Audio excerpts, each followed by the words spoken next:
And it's not just about my character, it's about their character. And who wants to run deep here? Welcome back to Family Wire, the channel where we don't just report the drama, we peel it apart, layer by layer, until the truth bleeds out.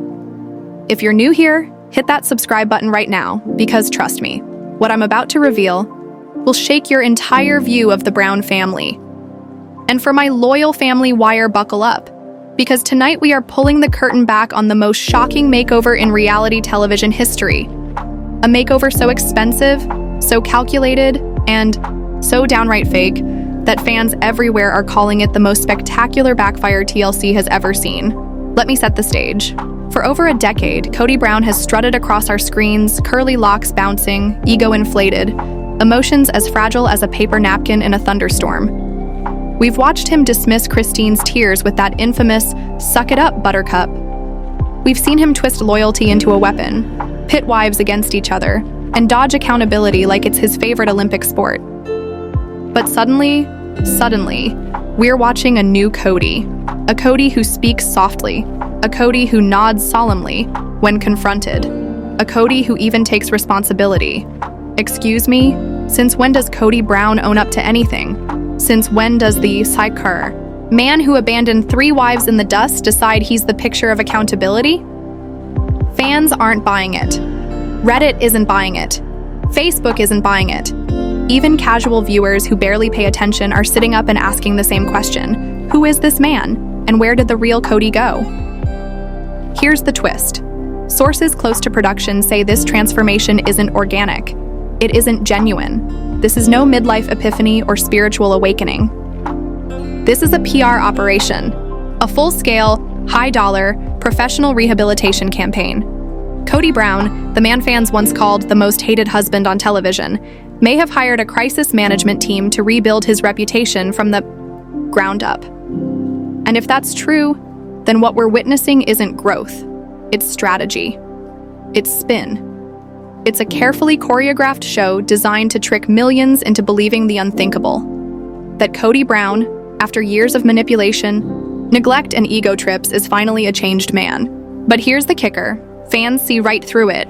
Instead of winning hearts, his makeover is backfiring spectacularly. Social media is filled with posts mocking his robotic apologies, questioning his bizarre friendliness toward Christine's husband David Woolley, and tearing apart his so-called apology tour. The stink of manufactured redemption is all over this, and viewers can smell it from a mile away. Let's rewind 8 months. That's when the transformation began. Season 19 wrapped. Season 20 prepped. Suddenly, Kody emerges with a new playbook. Gone is the erratic, hair-tossing patriarch who thrived on chaos. In his place, a man showing up to filming with talking points. A man suddenly listening.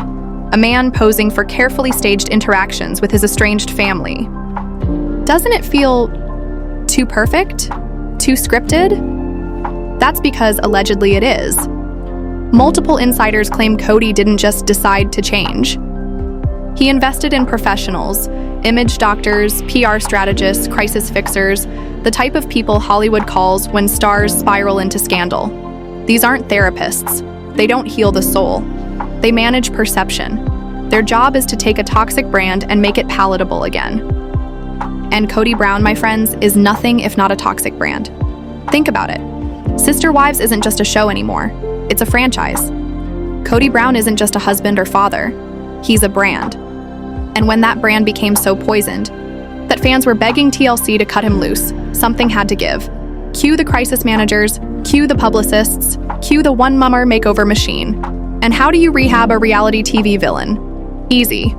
There's a playbook. Step 1, acknowledge past mistakes. Vaguely, carefully, never with too much detail. Step 2, perform changed behavior in front of cameras. Step 3, diversify your image with outside appearances that make you look likable. Sound familiar? That's exactly what Kody's been doing. The apology tour. Step 1, the cozy chats with David Woolley. Step 2, the sudden appearance on Special Forces. Step 3, every single move lines up with the crisis management manual. But here's where fans got furious. Around the same time Kody's new image was being paraded around, something strange happened in streaming land.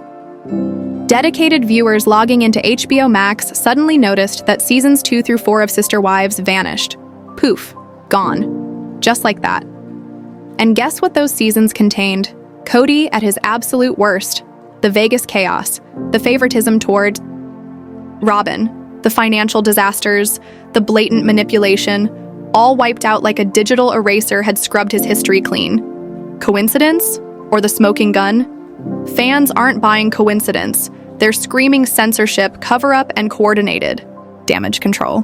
One Reddit user wrote, "It's suspicious that the seasons showing Kody at his most manipulative are the ones that disappeared right when he's trying to rehab his image."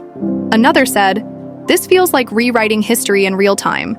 So not only is Kody allegedly rolling out a crisis PR playbook, but the very history that proves his toxic patterns is being scrubbed from easy access. New fans won't even see the worst seasons unless they dig through Discovery Plus. To them, Kody's messiest years are simply gone. That, my friends, is image management at its most sinister. And yet, despite all this plotting, all this money, all this behind-the-scenes maneuvering, it isn't working. Because you can't fool an audience that's been watching you for 13 years. You can't slap a smile on Kody Brown and call it redemption. Fans know his patterns. They know his vocabulary. They know every twitch of his hair toss and every sneer of his lip.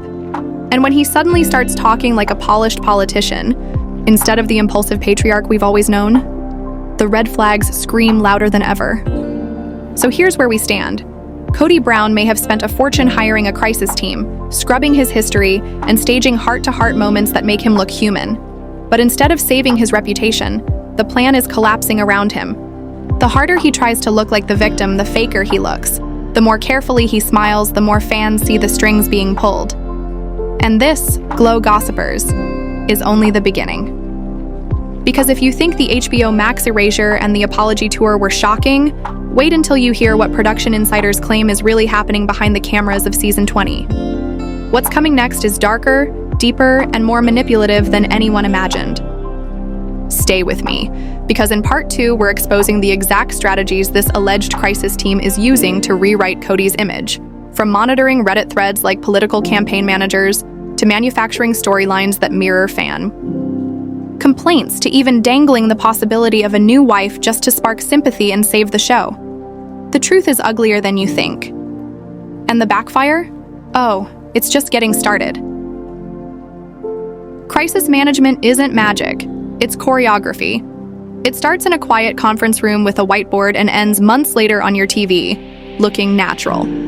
That's the genius and the poison. According to multiple insiders, Kody's rumored makeover has followed the textbook arc. Soften the edges, script the language, plan the chance encounters, and drip-feed redemption beats until the audience forgets what came before. Except this audience didn't forget. They archived. They clipped, they timestamped. And now, every polished apology is colliding with a decade of receipts. Let's walk through the engine room. Phase 1 is message discipline. That means no more ranting monologues, no hair trigger blame shifting, no public tantrums about loyalty. Replace the spiky verbs with soft nouns: hurt, miscommunication, distance. Swap "they betrayed me" for "we struggled." Remove specifics, center feelings. If you've noticed Kody repeating phrases like "I own my I," part, "we didn't communicate," and "I want to do better," that's not a new man, that's a new script. You can practically hear the media coach lurking behind every sentence, tapping the cue cards. Gentler, slower, less defensive. Keep eye contact, hold silence for 3 beats after the word sorry. Phase 2 is optics, wardrobe that reads approachable dad rather than controlling patriarch. Softer lighting, warmer color tones, less sharp contrast. Cutaways to listening faces, micro smiles instead of smirks. Even posture gets a rehearsal. Open chest, hands visible, no finger pointing. On camera, these small choices reshape a reputation molecule by molecule. But here's the fatal flaw. When the performance is flawless, it stops feeling human. Viewers can forgive messy. They cannot forgive manufactured. Phase 3 is external proof. If a man's reputation is bleeding out in his own living room, move him to a new arena where he can look competent and relatable. Enter special forces.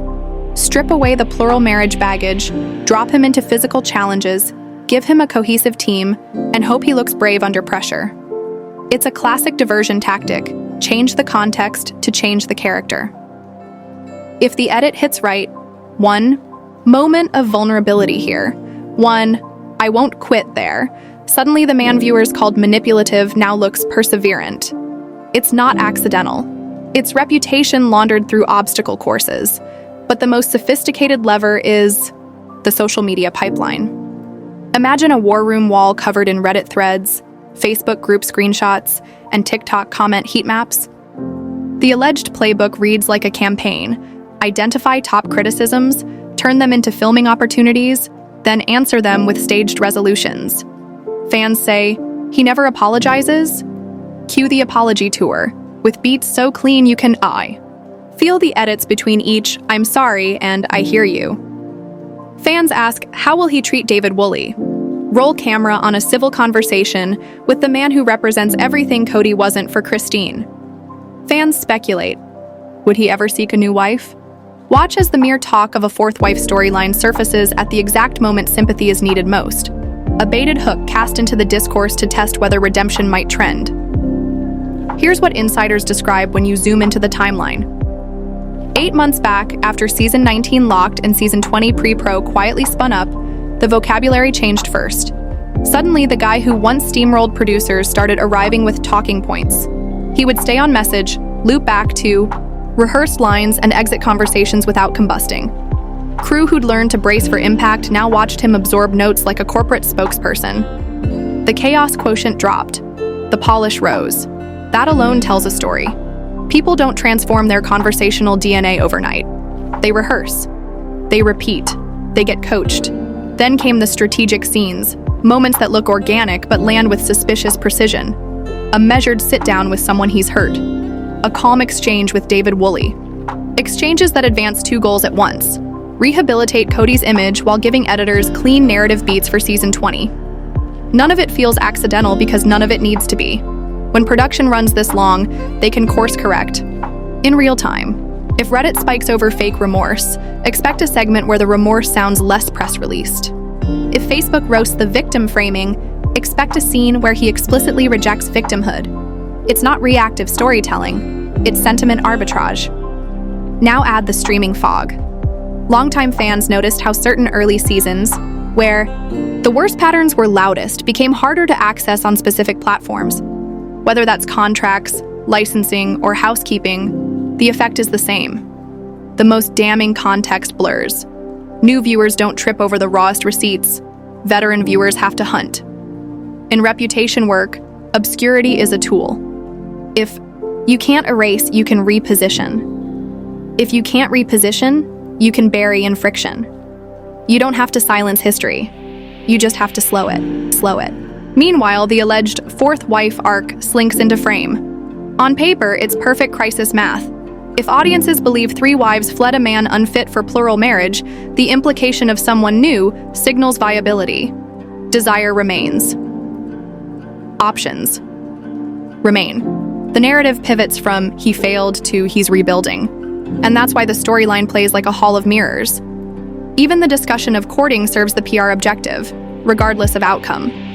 If no woman joins, the "we tried" edit buys sympathy. If someone does, the courtship arc buys seasons. There's a darker layer to all of this, the moral cost of industrialized spin. When a show uses fan pain points as scaffolding for redemption content, it weaponizes the audience's intelligence against itself. Viewers beg for accountability. The machine fabricates the appearance of it. They ask for proof of growth. The machine stages scenes that mimic growth. They want truth. The machine offers plausibility. That's the gaslight. You're not watching transformation. You're watching transformation effects. This is why the backlash feels unusually informed. Sister Wives fans aren't casual. They are forensic. They remember which episode revealed which fracture, which talking head contradicted which confessional. They cross-reference hair length to validate timelines. They know lighting packages by season. So when a suddenly contrite Kody appears with language patterns that mirror corporate training, they clock it instantly. Not as sincerity, but a strategy. And once an audience upgrades from hurt to hyper-literate, the makeover can't land. Every soft smile reads like a stage direction. Production insiders say the shift isn't limited to on-camera behavior. Story design itself looks different this cycle. Less reactive chaos, more blueprint. Conversations are themed, beats ladder toward redemption checkpoints. You can almost outline the season in slogans: accountability, bridging, openness, possibility. It's elegant and hollow, because it treats reputation as a set of scenes to accomplish rather than a set of truths to face. Atonement without specificity isn't atonement. It's branding. And that's the fatal backfire. The more immaculate the makeover, the more it screams manufactured. A real apology stumbles. A real pivot wobbles. A real change leaks through the unguarded moments. Not just the hero shots. Instead, we get modular repentance, apologies that never name the injury, reconciliations that never name the wound, promises that never name the cost. Viewers don't need PR literacy to recognize the dodge. They feel the empty spaces where details should live. Let's be brutally honest about stakes. Sister Wives is not just entertainment, it's an economy. It fuels ad buys, streamer deals, social spin-offs, brand integrations. When the core dynamic shattered, 3 wives gone, the central thesis dissolved. The only profitable path left was either brutal honesty or beautifully staged reinvention. Brutal honesty risks ratings in the short term, but can earn trust. Staged. Reinvention spikes curiosity, but bleeds credibility. Right now, the needle's stuck in the worst zone: high curiosity, collapsing trust. And yet there's a sliver of road still open, and it's the road the alleged crisis team keeps swerving to avoid: specificity. Not, I hurt people, but how and when and why. Not, I want to be better, but what better requires and who decides if it's real. Not, we didn't communicate, but I withheld, I controlled, and here's what it cost them. If there were ever to be a redemption that lands, it wouldn't be a montage. It would be a deposition: facts, dates, receipts, and the kind of emotional nakedness that can't be lit into warmth. The very thing a PR apparatus exists to prevent is the only thing that could save him. Which brings us to the cliff edge. Season 20 seems to be sprinting toward the showdown between a perfectly drawn redemption storyboard and an audience that refuses to suspend disbelief. Will the machine double down, bigger gestures, cleaner scenes, grander claims, or will it finally risk the one storyline that could actually work? The unscripted mess of real accountability? Because if it keeps playing chess with sentiment, fans will keep flipping the board. You can study Reddit like a focus group, but you can't outmaneuver people who already learned your entire playbook by heart. In the next chapter, we're going to map the backlash in high definition, the receipts fans are mobilizing, the edited silences they're splicing apart, the moments where the mask slips, and the exact points where the PR campaign fractures under pressure. We'll track how every neatly packaged growth beat detonates against a wall of evidence, why the fourth wife whisper campaign is producing sympathy fatigue instead of intrigue, and the 5 pressure tests any genuine apology must pass, on camera. If Kody can't pass even one, the makeover doesn't just fail. It brands him forever as the man who tried to perform accountability instead of practicing it.